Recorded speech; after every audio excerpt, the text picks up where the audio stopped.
بسم اللہ الرحمن الرحیم۔ حضرت سلیمان علیہ السلام کے پاس ایک انگوٹھی تھی جس پر اللہ کا نام تھا۔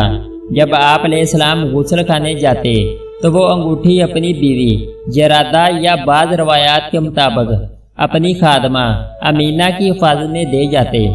ایک روز آپ غسل کے لیے تشریف لے گئے تو صخرہ نام کا شیطان جو آپ کا بہت مخالف تھا وہ آپ کی شکل میں آیا اور آپ کی بیوی سے انگوٹھی لے لی۔ انگوٹھی کا آپ سے جدا ہونا تھا کہ تخت و تاج اور سلطنت سبھی کچھ آپ کے ہاتھ سے جاتا رہا۔ سب چیزوں پر شیطان کا قبضہ ہو گیا۔ آپ نہایت پریشانی کے عالم میں محل سے نکل گئے۔ اس شیطان نے 40 دن حکومت کی۔ اصول و ضوابط اور احکام تبدیلی نے علماء اور دیگر اہل دربار اور اہل خانہ کو یہ سوچنے پر مجبور کر دیا کہ یہ سلیمان علیہ السلام نہیں، اور اگر سلیمان علیہ السلام ہی ہیں تو کیا ان کا شعور و ادراک درست کام کر رہا ہے؟ علماء نے اس کا حل یہ نکالا کہ تخت کے ارد گرد تو رات کھول کر بیٹھ گئے اور کلام الہی کی تلاوت شروع کر دی۔ شیطان کے چاروں جانب خدا کا کلام پڑھنے سے وہ تیزی سے بھاگ نکلا اور انگوٹھی سمندر میں پھینک دی۔ ادھر سلیمان علیہ السلام چلتے چلتے مچھیروں کی بستی کی طرف جا نکلے تھے اور مچھیرے کے ہاں ملازمت کر لی۔ دن بھر کے کام کاج کے بعد اجرت کے طور پر آپ کو 2 مچھلیاں دی جاتی۔ ایک روز آپ علیہ السلام بھوک سے بے حال ہو رہے تھے۔ جلدی سے مچھلی صاف کرنے کے لیے اس کا پیٹ چاک کیا تو مچھلی کے پیٹ سے انگوٹھی نکل آئی۔ انگوٹھی کا ملنا تھا کہ اسی لمحہ پرندوں کے جھنڈ نے آ کر آپ پر سایہ کر لیا۔ آپ علیہ السلام نے اللہ تعالیٰ کا شکر ادا کیا۔ عوام و خواص نے آپ علیہ السلام کو پہچان لیا اور معذرت طلب کی۔ بہرحال آپ نے اسے اللہ تعالیٰ کی طرف سے ایک آزمائش جانا۔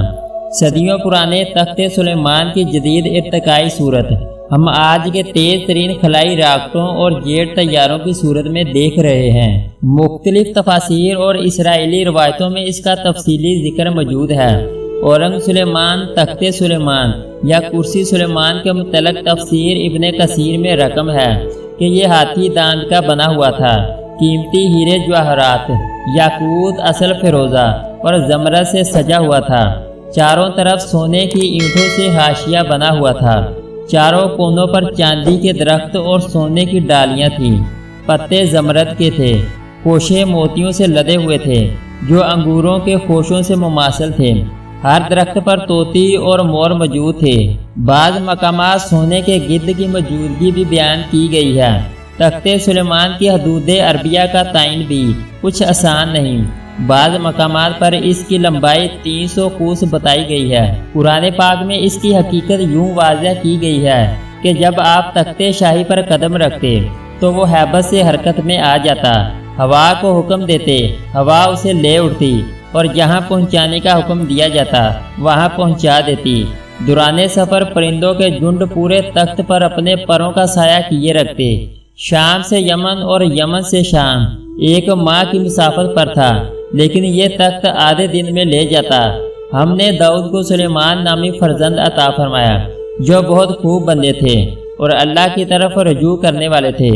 جب شام کے وقت ان کے سامنے خاص تیز دوڑنے والے گھوڑے پیش کیے گئے تو کہنے لگے، میں نے اپنے پروردگار کی یاد پر ان گھوڑوں کی محبت کو ترجیح دی۔